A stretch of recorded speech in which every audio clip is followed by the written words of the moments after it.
아버지.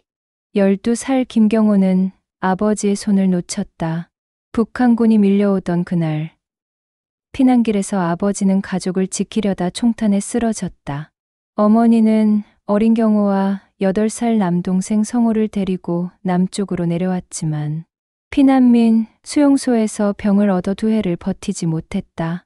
경호야, 먼저 곁을 떠나 미안하다. 성호 잘 돌봐주고 엄마가 하늘에서 지켜줄게. 어머니의 마지막 말이 경호의 가슴에 깊이 새겨졌다. 40년 후 예순이 된 경호는 여전히 말이 없었다. 새벽 5시에 일어나 회사에 나가고 저녁 늦게 돌아와 조용히 밥을 먹는 것이 그의 일상이었다. 아내와 딸 미영이에게도 감정을 드러내는 법을 몰랐다. 아버지는 왜 항상 그렇게 무뚝뚝하세요? 딸 미영이가 어머니에게 물었다. 너희 아버지는 어려서부터 혼자 모든 걸 감당해야 했거든.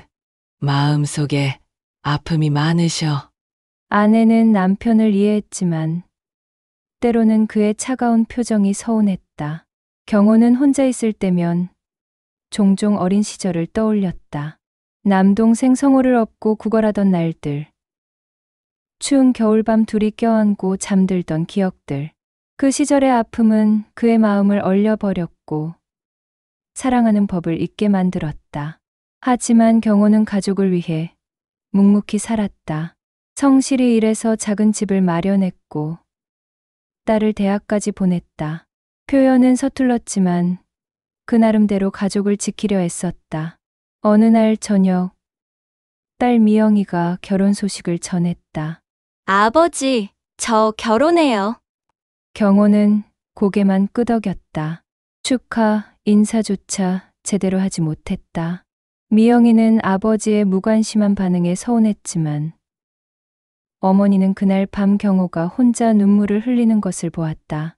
딸을 보내는 게 이렇게 서운한 줄 몰랐어. 경호의 첫 속마음이었다. 전쟁이 앗아간 것은 아버지만이 아니었다.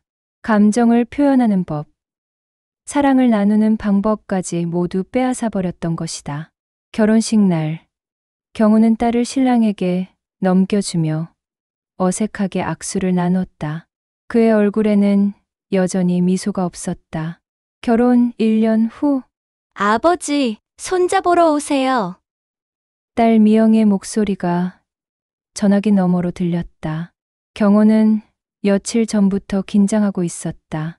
병원에서 딸이 아이를 낳는다는 소식을 들었을 때부터 마음이 두근거렸다. 병원에 도착한 경호는 신생아실 앞에 섰다. 아내가 간호사에게 손자를 부탁하자 작고 빨간 아기가 담요에 쌓여 나왔다. 할아버지, 안아보세요. 간호사가 아기를 건네주었다. 경호는 조심스럽게 2 팔을 뻗었다. 생후사흘된 손자가 그의 품에 안겼다. 그 순간이었다. 경호의 얼굴에 변화가 일어났다. 굳게 닫혀있던 입가가 천천히 올라갔다. 눈가에 주름이 생기며 환한 미소가 피어올랐다. 어머, 아내가 깜짝 놀라 말을 잃었다. 결혼 20년 동안 한 번도 본 적 없는 남편의 미소였다. 예쁘구나. 정말 예쁘다. 경호의 목소리도 달라졌다. 거칠고 딱딱했던 음성이 부드럽고 따뜻해졌다. 딸 미영이는 병실에서 그 모습을 보며 눈물을 흘렸다. 평생 무표정하기만 했던 아버지가 손자를 보며 웃고 있었다. 우리 준혁이. 경호는 손자의 이름을 부르며 살살 흔들어 주었다. 아기는 할아버지 품에서 평화롭게 잠들었다. 3개월 후, 경호의 일상이 완전히 바뀌었다. 회사에서 돌아오면 가장 먼저 손자를 찾았다. 기저귀를 갈아주고 분유를 먹이고 자장가까지 불러주었다. 여보, 아이 좀 놔두고 쉬세요. 아내가 말했지만 경호는 손자에게서 떨어지려 하지 않았다. 토요일 오후, 경호는 유모차를 밀며 동네 공원을 산책했다. 손자 준혁이가 하늘을 올려다보며 웃을 때마다 경호도 따라 웃었다. 할아버지, 저기 비둘기 봐. 지나가던 아이가 가리키자 경호도 함께 비둘기를 바라보며 손자에게 말했다. 준혁아, 새 보이지? 예쁘지? 준혁이가 옹알이로 대답하자 경호는 또다시 웃음을 터뜨렸다. 저녁 식탁에서 미영이가 말했다. 아버지가 이렇게 많이 웃으시는 거 처음 봐요. 경호는 손자를 무릎에 앉히고 밥을 먹였다. 이 녀석이 할아버지한테 웃는 법을 가르쳐 줬나 봐. 그날 밤 경호는 아내에게 속마음을 털어놓았다. 이상해. 이 아이를 보면 가슴이 따뜻해져. 평생 얼어있던 마음이 녹는 것 같아. 손자 준혁이는 할아버지에게 새로운 삶을 선물해준 작은 천사였다. 손자가 3살이 된 어느 봄날 할아버지, 오리 봐요. 3살 준혁이가 호수공원에서 손가락으로 물오리를 가리켰다. 경호는 손자의 손을 잡고 함께 오리들을 바라보며 미소 지었다. 준혁아, 오리가 몇 마리지? 할아버지랑 같이 세어볼까? 하나, 둘, 셋. 준혁이가 열심히 손가락을 펼치며 숫자를 세었다. 경호는 그 모습이 너무 사랑스러워 박장대소했다. 가족들은 벤치에 앉아 도시락을 펼쳤다. 미영이와 사위, 그리고 아내까지 모처럼 온 가족이 모인 나들이였다. 아버지, 요즘 정말 젊어 보이세요. 사위가 말했다. 실제로 경호는 손자와 함께 지내면서 10년은 젊어 보였다. 이 녀석 덕분이지. 내 인생에 이런 날이 올 줄 몰랐어. 경호가 준혁이의 머리를 쓰다듬었다. 점심을 먹고 나서 경호는 준혁이와 함께 호수 둘레길을 걸었다. 아이는 할아버지 손을 꼭 잡고 뛰듯이 걸었다. 할아버지, 저기 큰 나무 있어요. 그래. 준혁이가 할아버지만큼 클 때까지 저 나무도 더 클 거야. 그때였다. 경호가 갑자기 걸음을 멈췄다. 얼굴이 창백해지더니 이마에 식은땀이 맺혔다. 할아버지. 준혁이가 올려다봤지만 경호는 대답하지 못했다. 숨이 가빠지고 가슴이 답답했다. 아버지, 멀리서 이를 본 미영이가 달려왔다. 아버지, 괜찮으세요? 경호는 몇 마디 말을 하려 했지만 입이 돌아가는 것 같았다. 다리에 힘이 빠지며 그대로 쓰러졌다. 아버지, 사람 살려요! 미영이의 비명이 공원에 울려 퍼졌다. 준혁이는 갑자기 쓰러진 할아버지를 보며 울음을 터뜨렸다. 할아버지, 할아버지. 뇌졸중과 심한 부정맥입니다. 즉시 수술이 필요해요. 병원, 응급실. 의사의 말에 가족들의 얼굴이 하얗게 변했다. 수술 성공률은 어떻게 되나요? 미영이가 떨리는 목소리로 물었다. 환자분 나이를 고려하면 쉽지 않은 상황입니다. 최선을 다하겠지만 가족분들도 마음의 준비를 하시는 게 좋겠어요. 수술은 6시간 동안 계속되었다. 미영이는 수술실 앞 의자에 앉아 눈물을 흘렸다. 아내는 기도하듯 두 손을 모았다. 할아버지는 언제 일어나요? 준혁이가 엄마에게 물었다. 아이는 상황을 정확히 이해하지 못했지만 어른들이 모두 울고 있다는 것을 알았다. 준혁아, 할아버지가 아파서 잠시 자고 계셔. 곧 일어나실 거야. 미영이는 아들을 안으며 거짓말을 했다.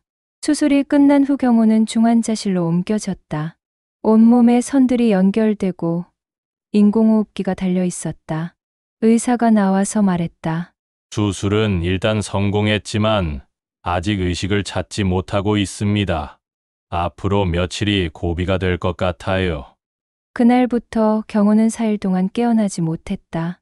가족들은 교대로 병실을 지켰고 작은 준혁이도 매일 할아버지를 보러 왔다. 의식 없는 할아버지를 보며 준혁이는 조용히 말했다. 할아버지, 빨리 일어나세요. 준혁이가 기다리고 있어요. 4일째 되는 날 오후, 중환자실 유리창 너머로 경호가 누워있는 모습이 보였다. 인공호흡기 소리만이 적막한 병실을 가득 채웠다. 각종 모니터들이 깜빡이며 생명의 신호를 전하고 있었지만 그의 의식은 여전히 돌아오지 않았다. 미영이는 의자에 앉아 아버지를 바라보며 눈물을 참고 있었다. 지난 나흘 동안 제대로 잠을 자지 못해 눈 밑에 짙은 그림자가 생겼다. 의사 선생님, 정말 희망이 없는 건가요? 미영이가 회진을 돌던 의사에게 간절히 물었다. 환자분의 뇌 손상이 생각보다 심각합니다. 나이도 많으시고, 솔직히 말씀드리면 의식을 되찾을 가능성이 높지 않아요. 의사의 말에 미영이의 다리가 휘청거렸다. 사위가 재빨리 아내를 부축했다. 그래도 기적은 있지 않나요? 아버지는 정말 강한 분이에요. 의학적으로는 죄송합니다. 의사는 고개를 숙이며 자리를 떠났다. 그날 저녁, 가족들이 병실 밖에 모였다. 모두의 얼굴에는 절망이 짙게 드리워져 있었다. 엄마, 이제 어떻게 해야 할까요? 미영이가 어머니에게 물었다. 어머니는 한동안 말이 없다가 천천히 입을 열었다. 너희 아버지는 평생 힘들게 사셨어. 전쟁 때 부모님을 잃고 어린 나이에 동생까지 돌보면서 한 번도 자기 자신을 위해 사신 적이 없어. 목소리가 떨렸다. 그런데 준혁이가 태어나고 나서야 처음으로 웃는 법을 배우셨잖아. 그 웃음을 보면서 나도 얼마나 행복했는지 몰라? 엄마, 만약 하늘에서 아버지를 부르신다면 그것도 어쩔 수 없는 일이야. 다만 준혁이가 너무 어려서. 그때 복도 끝에서 작은 발걸음 소리가 들렸다. 3살 준혁이가 할머니 손을 잡고 걸어오고 있었다. 엄마, 할아버지 보러 왔어요. 준혁이는 환한 미소를 지으며 말했다. 어른들의 무거운 분위기를 전혀 알지 못하는 듯했다. 준혁아, 할아버지는 지금 많이 아프셔서. 미영이가 말을 시작했지만 준혁이는 이미 중환자실 유리창 앞으로 달려갔다. 할아버지, 준혁이에요. 아이는 유리창에 손을 대고 큰 소리로 외쳤다. 하지만 할아버지는 여전히 움직이지 않았다. 간호사가 다가왔다. 아이는 안으로 들어갈 수 없어요. 감염 위험이 있거든요. 네, 알겠습니다.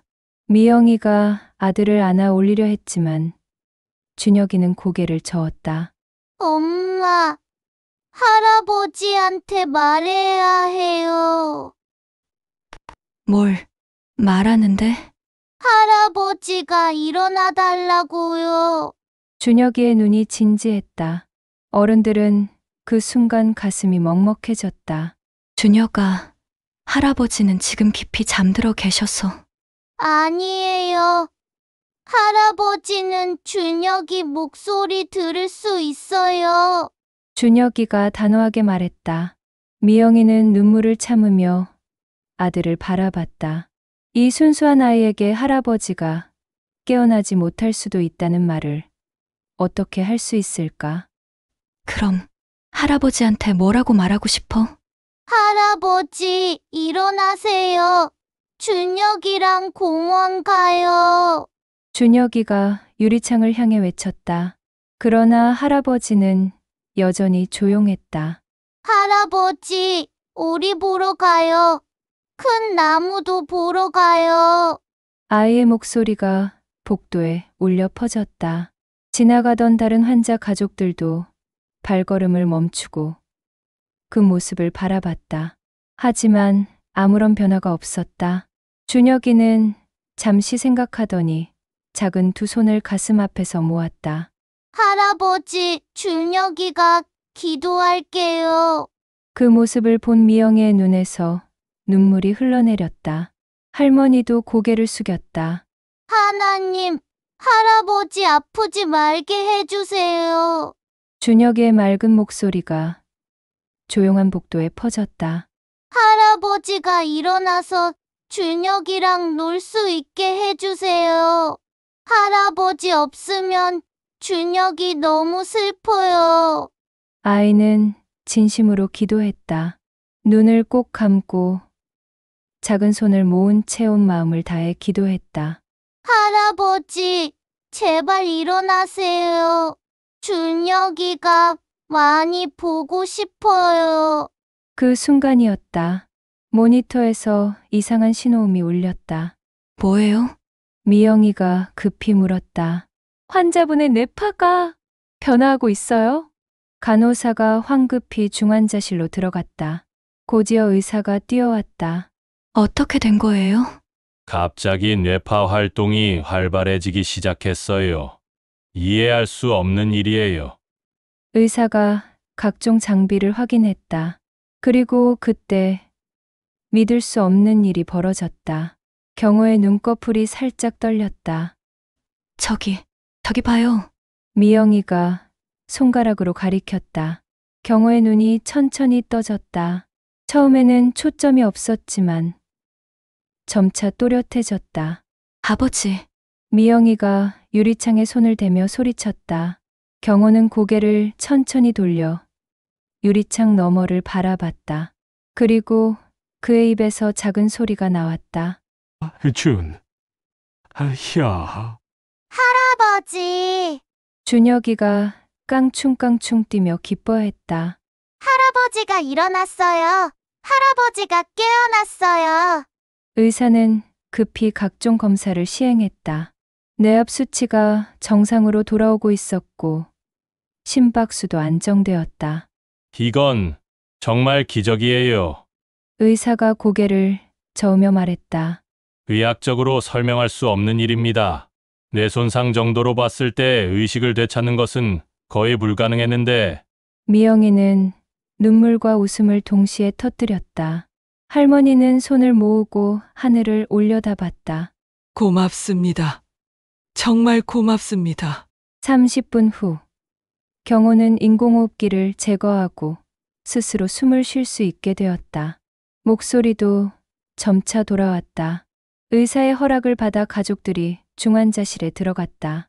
준혁이가 가장 먼저 할아버지 침대 옆으로 달려갔다. 할아버지, 기도했더니 일어나셨어요. 경호는 손자를 바라보며 희미하게 미소 지었다. 그 미소를 본 순간 모든 사람들이 울음을 터뜨렸다. 준혁아, 고마워. 경호가 어렵게 말했다. 우리 준혁이 목소리가 들렸어. 그래서 깨어나서. 정말요? 준혁이의 눈이 반짝였다. 정말이야. 준혁이가 없었으면 할아버지는 계속 잠들어 있었을 거야. 경호는 손자의 작은 손을 잡았다. 그 손길이 따뜻했다. 할아버지, 이제 공원 가요. 그래. 조금만 나으면 공원 가자. 오리도 보고 큰 나무도 보자. 약속이에요. 준혁이가 새끼손가락을 내밀었다. 경호도 새끼손가락을 내밀어 약속했다. 그날 밤 병실에는 오랜만에 웃음이 돌아왔다. 의사들은 여전히 이 기적을 이해할 수 없다고 했지만 가족들은 알고 있었다. 사랑이 만들어낸 기적이라는 것을. 준혁이의 순수한 마음이 할아버지를 다시 세상으로 불러왔다는 것을. 경호는 손자를 바라보며 생각했다. 전쟁이 앗아간 모든 것들을 이 작은 천사가 다시 돌려주었다고. 사랑하는 법을, 웃는 법을, 그리고 살아가는 이유를 말이다. 3주 후 병원 재활병동. 할아버지, 힘내세요. 준혁이가 물리치료실에서 경호를 응원했다. 경호는 의료진의 도움을 받으며 천천히 걸음마를 연습하고 있었다. 뇌졸중의 후유증으로 오른쪽 다리에 힘이 없었지만 매일 조금씩 나아지고 있었다. 할아버지 대단해요. 준혁이보다 잘 걸어요. 아이의 순수한 격려에 경호는 웃음을 터뜨렸다. 예전처럼 환한 미소는 아니었지만 그 웃음에는 삶에 대한 새로운 의지가 담겨 있었다. 준혁아, 할아버지가 이렇게 열심히 하는 이유가 뭔지 아니? 몰라요. 준혁이랑 다시 공원에 가기 위해서야. 정말요? 언제요? 곧, 아주 곧. 경호는 지팡이를 짚고 몇 걸음을 더 걸었다. 힘들었지만 포기하지 않았다. 의사가 다가와서 말했다. 정말 놀라운 회복력이세요. 처음 진단받았을 때와는 완전히 다른 사람 같아요. 손자 덕분입니다. 경호가 준혁이를 바라보며 대답했다. 가족의 사랑이 이렇게 큰 힘이 될 수 있다는 걸 이번에 새삼 느꼈어요. 의학적으로도 설명하기 어려운 일들이 많았거든요. 2개월 후 퇴원하는 날 아버지, 정말 괜찮으세요? 미영이가 아버지의 짐을 챙기며 걱정스럽게 물었다. 괜찮아. 이제 집에 가고 싶어. 경호는 지팡이를 짚고 일어났다. 아직 완전히 회복되지는 않았지만 일상생활은 충분히 가능한 상태였다. 할아버지, 집에 가면 뭐 할 거예요? 준혁이가 물었다. 준혁이랑 약속했잖아. 공원 가서 오리 보기. 와, 정말요? 아이는 기뻐서 뛸듯이 좋아했다. 집으로 돌아가는 차 안에서 경호는 창밖을 바라봤다. 지나가는 풍경들이 새롭게 보였다. 마치 세상을 처음 보는 것처럼 두 번째 인생을 받았구나. 경호는 속으로 생각했다. 죽음의 문턱에서 돌아왔다는 것. 그것은 단순한 회복이 아니었다. 새로운 시작이었다. 집에 도착한 후 여보, 천천히 하세요. 아내가 경호를 부축하며 집 안으로 들어갔다. 집은 그대로였지만 모든 것이 달라 보였다. 할아버지, 준혁이 방 보여드릴게요. 준혁이가 할아버지의 손을 잡고 자신의 방으로 안내했다. 벽에는 할아버지와 찍은 사진들이 가득 붙어 있었다. 이거 할아버지랑 공원에서 찍은 거예요. 이거는 동물원에서 찍은 거고요. 각각의 사진을 가리키며 설명하는 손자를 보며 경호의 눈시울이 뜨거워졌다. 준혁아, 고마워. 왜요? 할아버지를 살려줘서. 아니에요. 할아버지가 혼자 일어나신 거예요. 준혁이는 천진난만하게 웃었다. 다음 날 아침, 경호는 일찍 잠에서 깼다. 예전처럼 새벽 5시였다. 하지만 회사에 갈 필요는 없었다. 병으로 인해 조기 퇴직을 하게 되었기 때문이다. 처음에는 막막했지만 지금은 오히려 자유로웠다. 평생 일만 하며 살았는데 이제는 정말 하고 싶은 것들을 할 수 있었다. 거실로 나가니 준혁이가 소파에서 그림을 그리고 있었다. 준혁아, 벌써 일어났니? 네, 할아버지 기다리고 있었어요. 뭘 그리고 있는 거야? 할아버지랑 공원 가는 그림이요. 그림을 보니 큰 나무 아래에서 할아버지와 손자가 손을 잡고 있는 모습이었다. 서툴지만 사랑이 느껴지는 그림이었다. 예쁘게 그렸네. 할아버지, 오늘 정말 공원 가요. 물론이지. 약속했잖아. 오후 호수공원. 경호는 지팡이를 짚고 천천히 걸었다. 준혁이는 할아버지 속도에 맞춰 함께 걸었다. 예전처럼 뛰어다니지 않고 조용히 할아버지 옆을 지켰다.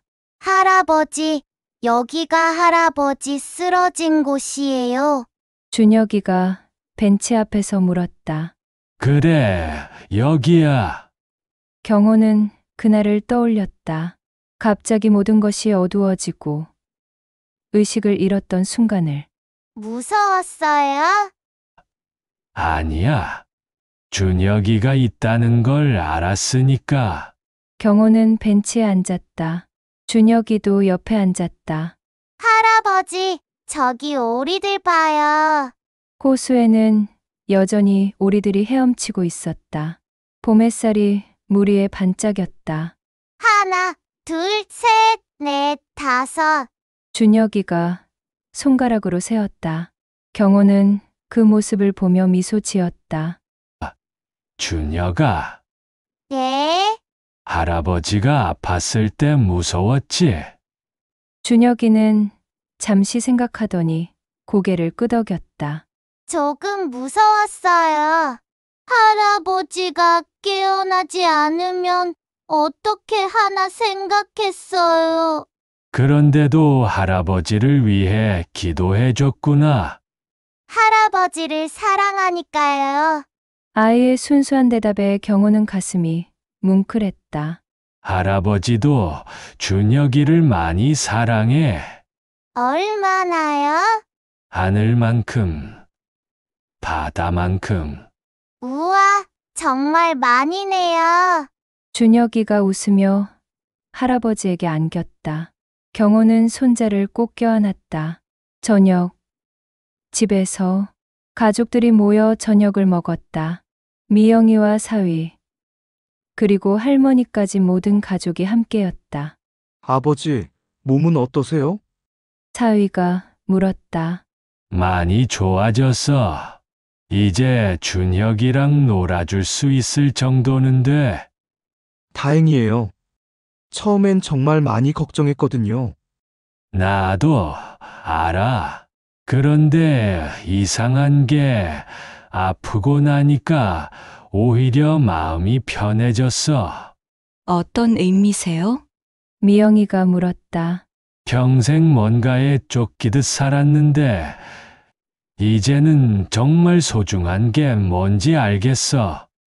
가족이고 사랑이고 이렇게 함께 있는 시간이야.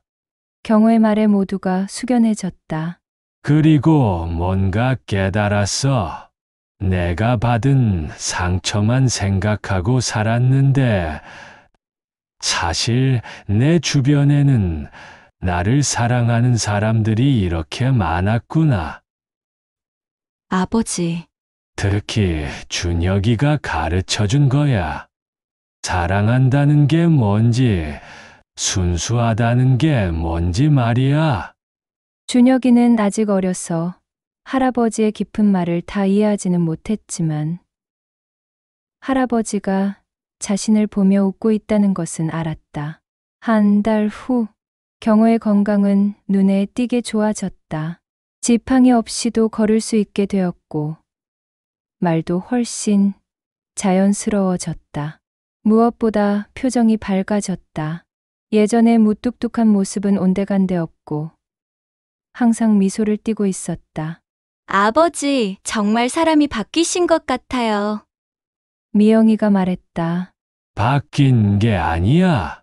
원래 모습을 찾은 거지. 원래 모습이요? 그래. 전쟁 때 잃어버린 내 모습 말이야. 웃을 줄 알고, 사랑할 줄 알고, 행복할 줄 아는 사람의 모습. 경호는 창밖을 바라봤다. 준혁이가 그걸 찾게 해줬어. 이 늙은 할아버지에게 다시 살아갈 이유를 준 거야. 어느 토요일 오후, 경호와 준혁이는 다시 공원에 나왔다. 이제는 혼자서도 충분히 걸을 수 있었다. 할아버지, 저기 새로운 오리가 있어요. 어디? 저기요, 아기 오리들이에요. 정말로 어미 오리 뒤를 따라 작은 새끼 오리들이 헤엄치고 있었다. 예쁘네. 우리 준혁이처럼. 할아버지도 저 때 저렇게 작았어요. 그럼 더 작았지? 상상이 안 돼요. 준혁이가 웃으며 말했다. 경호는 벤치에 앉아 손자와 오리들을 바라봤다. 평범한 일상이었지만 이보다 더 소중한 것은 없었다. 준혁아, 할아버지가 늙어서 하늘나라에 가게 되면 어떻게 할 거야? 안 돼요. 할아버지는 계속 준혁이랑 있어야 해요. 하지만 언젠가는. 그럼 준혁이도 같이 갈 거예요. 그러면 안 돼. 준혁이는 여기서 오래오래 살아야 해. 그럼 할아버지도 오래오래 사세요. 경호는 손자의 손을 잡았다. 할아버지가 약속할게. 준혁이가 어른이 될 때까지는 꼭 곁에 있겠다고. 정말요? 정말이야. 그리고 할아버지가 하늘나라에 가더라도 준혁이 마음속에는 항상 있을 거야. 어떻게요? 준혁이가 할아버지를 사랑하는 마음이 있는 한 할아버지는 영원히 준혁이와 함께 있는 거야. 준혁이는 아직 죽음에 대해 완전히 이해할 수는 없었지만 할아버지의 사랑만큼은 확실히 느낄 수 있었다. 그날 저녁, 경호는 일기를 썼다. 병원에서 돌아온 후 새로 시작한 습관이었다. 오늘도 준혁이와 공원에 다녀왔다. 이 아이를 보고 있으면 내가 왜 살아야 하는지 알겠다. 사랑을 주고받기 위해서, 행복을 나누기 위해서, 그리고 이 소중한 순간들을 기억하기 위해서. 전쟁이 내게서 많은 것을 앗아갔지만 결국 나는 행복을 찾았다. 늦었지만 찾았다. 가족의 사랑으로, 손자의 순수한 마음으로. 이제 나는 진짜 웃을 줄 안다. 진짜 사랑할 줄 안다. 그리고 무엇보다 진짜 살아있다는 걸 느낀다. 준혁아, 고마워. 할아버지에게 새로운 삶을 선물해줘서. 경호는 펜을 내려놓고 창밖을 바라봤다. 별들이 반짝이고 있었다. 6개월 후, 경호는 거의 완전히 회복되었다. 의사들도 놀라워할 정도였다. 정말 기적이에요. 이 정도로 회복될 줄은 상상도 못했거든요. 사랑의 힘입니다. 경호가 대답했다. 그런 것 같네요. 가족의 사랑이 이렇게 큰 치료 효과를 가져올 수 있다는 걸 이번에 확실히 봤어요. 그날 경호는 준혁이와 함께 특별한 곳에 갔다. 전쟁기념관이었다. 할아버지, 여기가 어디예요? 할아버지가 어렸을 때 일어난 전쟁에 대해 알 수 있는 곳이야. 전쟁이 뭐예요? 사람들이 싸우는 거야. 아주 슬프고 무서운 일이지. 준혁이는 전시된 사진들을 보며 신기해했다. 할아버지도 여기 있어요? 아니야. 하지만 할아버지도 그때 많이 힘들었어. 경호는 한국 전쟁 관련 전시물들을 보며 어린 시절을 떠올렸다. 아버지를 잃었던 그날, 어머니가 돌아가셨던 날, 동생과 둘이서 힘들게 버텼던 시간들. 하지만 이제는 그 기억들이 아프지 않았다. 오히려 자신이 얼마나 강한 사람인지, 얼마나 많은 것을 이겨냈는지 자랑스럽기까지 했다. 할아버지, 왜 웃고 있어요? 그냥 준혁이가 있어서 행복해서. 준혁이도 할아버지 있어서 행복해요. 돌아오는 길에 경호는 동생 성호에게 전화를 걸었다. 오랜만에 연락이었다. 형님, 어떻게 지내세요?